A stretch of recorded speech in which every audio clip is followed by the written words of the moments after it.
Hello, hello, hello, everyone. Welcome back to the recipe of the week.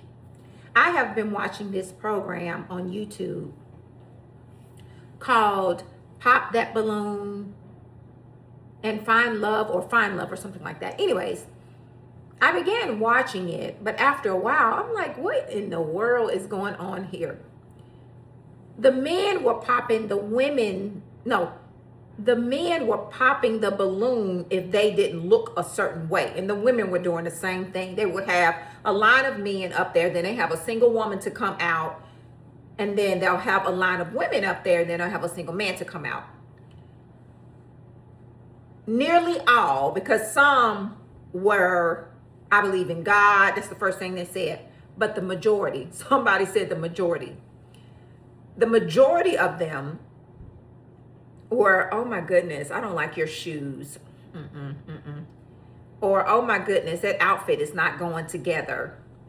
Nobody was concerned with the heart. Some were, but the majority were looking at the outer.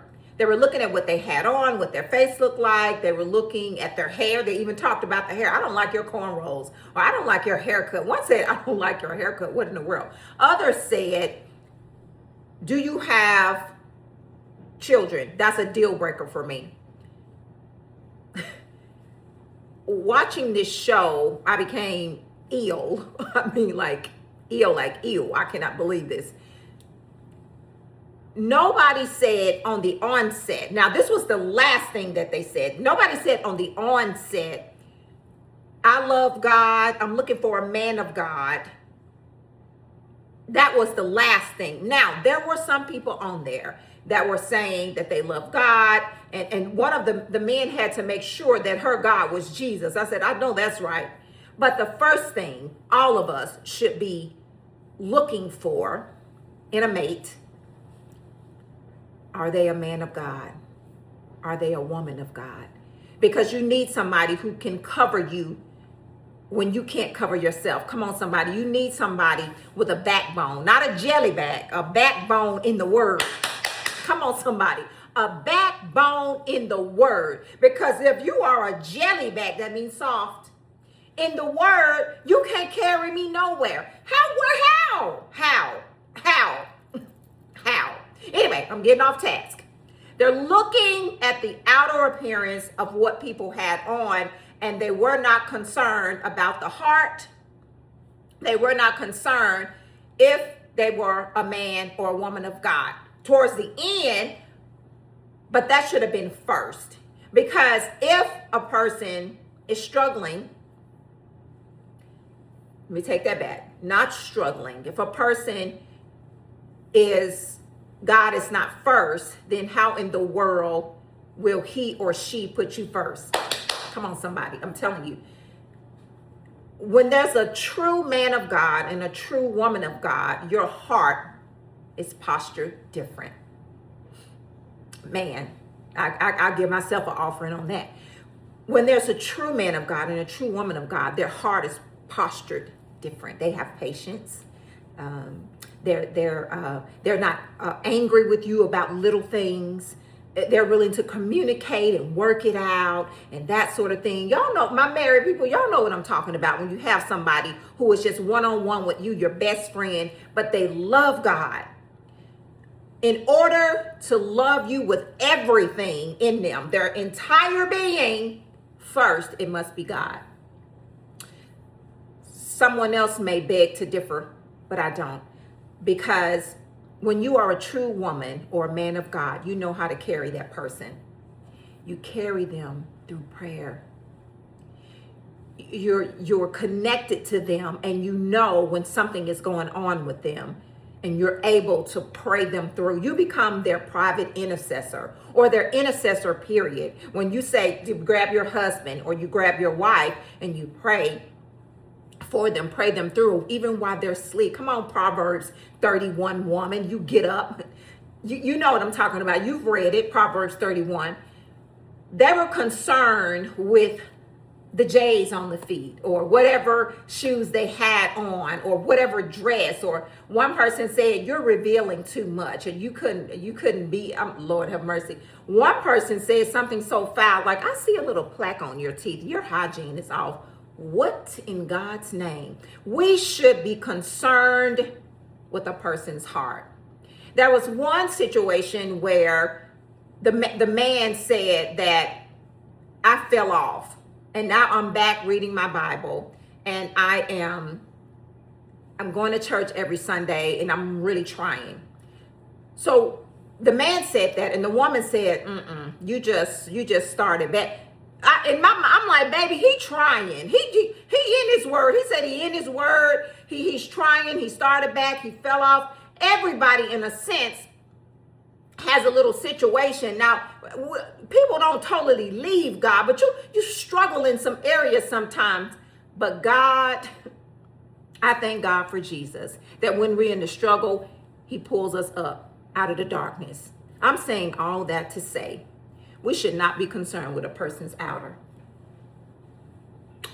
Those are some things that we want, but are they what we need? We need a person who has a pure and clean heart. Come on, somebody. We need a person who can pray that demon right on up out of your house, or right up out of you if you got something going on. We need a person that's going to stick with us through thick and thin. Not about what they got on the best suit or the best haircut. One girl said, I don't like a dread head. I don't like dread. So you're not the person for me. Oh, Lord have mercy.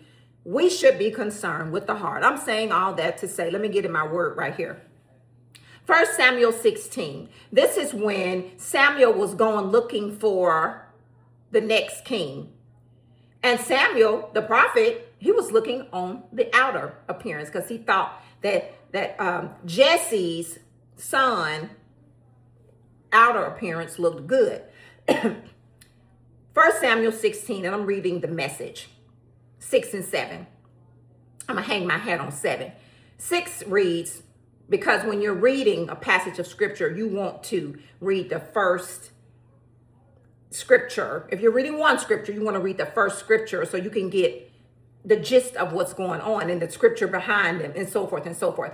Verse 6, when they arrived, Samuel took one look at Eliab, I might be saying that wrong, and thought, here he is, God's anointing. He said he took one look.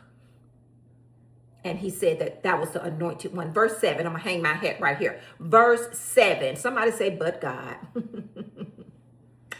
But God told Samuel, looks aren't everything. I wish I had been on that show. I would have raised my hand and said, can I say something? Looks are not everything. They're not. Now, I remember coming up when I was young, I wanted a six-pack. Come on, somebody. Handsome, this and that and the fourth. I want him to have a good heart. I want him to be a man of God that has a good heart and can pray me through. Verse 7, but God told Samuel, looks aren't everything. Don't be impressed with his looks and stature. I've already eliminated him. That's for somebody. He didn't already eliminate that person, because that person, you're looking on the outer, look deeper in the heart. God judges persons differently than humans do. Men and women look at the face. God looks into the heart. God looks into the heart. God looks into the heart. One more time. God looks into the heart. God is not concerned about what Quisonia has on today at church. The Lord is concerned with the posture of my heart. And I'm not a goody two shoes, but I get up every morning, every single morning. God, creating me a clean heart. I want my heart to be pure and clean on every single matter, on every side. No, I'm not perfect, but I want the posture of my heart to be receiving, and I want to be taught. If I'm wrong, chastise me so I can get it right. I want my heart to be right. The Lord is looking at my heart. He's looking at the posture of my heart, not the outfit of the day. I do the outfit of the day all the time, but the Lord don't care nothing about my outfit. Come on, somebody. He cares about my heart. So I'm saying all that to say, let us not look at a person's outer appearance. Let's be concerned with the heart. Father, in the name of Jesus, I thank you for being our God, our big God, our great God, our God that's on time, that God that never fails, our God that never leaves nor forsake. Help us to keep our hearts clean. Help us, Lord, to not judge people according to their outer appearance.